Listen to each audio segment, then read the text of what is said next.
So this is an awesome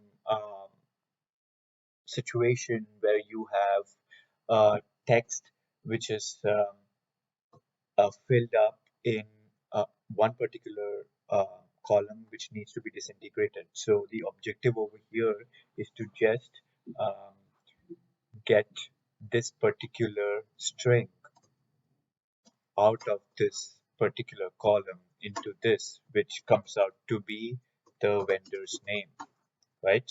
Now this vendor's name goes up over here in the vendor description. I need to put it up. All right. So how do I do that?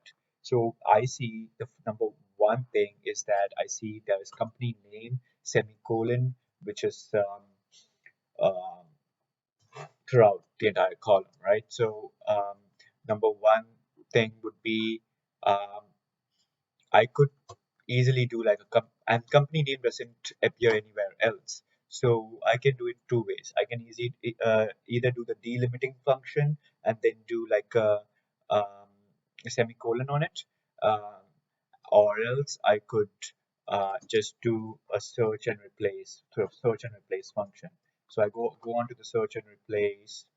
I do this, and then I also look out for the spaces. Okay, cool. So I don't want to replace it with anything. I do a replace all, and that's all it takes, right? And then I see that SEC code is also prevalent, right? So I do that, and most likely the number of spaces between the vendor description to SEC code is also in and around the same.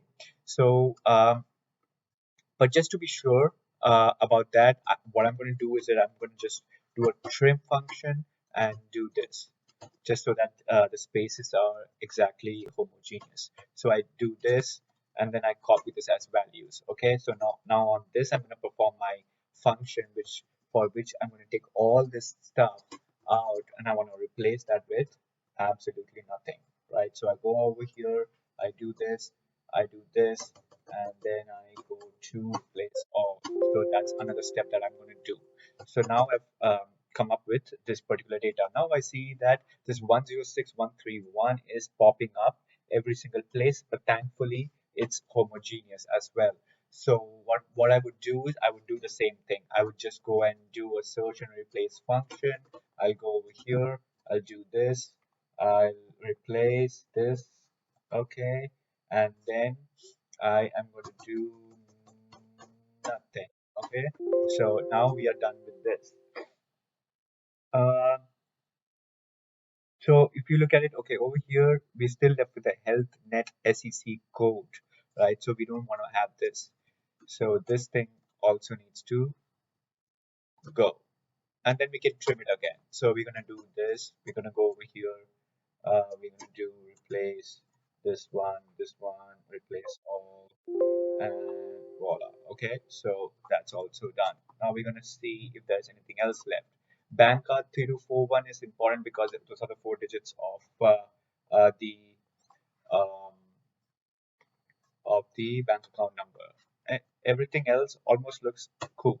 Now my data is clean. Now I have another issue though. When I come over here, I see that these rows are filtered out. These rows are filtered out, but the total number is 92 count, and this is 92 count, right?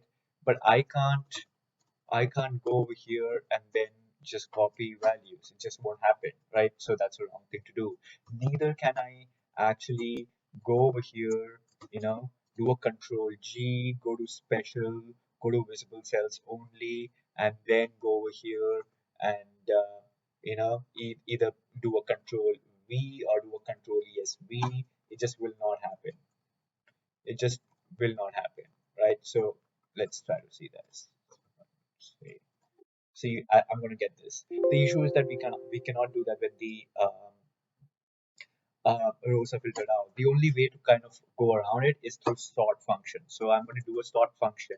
Now, the number one thing for sort function is that everything has to be filtered out in order to, I mean, all the filters have to be taken out in order to perform this sort function. So I'm going to take all the filters out. I'm going to take that is the ACH for debit. So I'm going to go over here and I'm going to do sort A to Z, and I know that that's debit.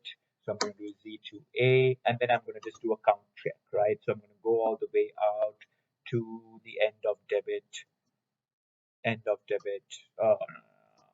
Okay, so all the way out over here, 92, we should be good, 92. So see, it happens, right? Now I can easily copy and paste this um, stuff all the way out from here to here. And in order to perform a check whether this is correct or not, I'm going to see whether there's any unique value over here or not. The unique value is the bank reference code. So the bank reference code can be used to, what do you say, put it forth, all right? It can be used to put it forth. What do I mean by that? I literally just take the bank bank reference number from here. I put the bank reference up over here, and then I copy and see whether the checks match or not. That's about it. Thank you.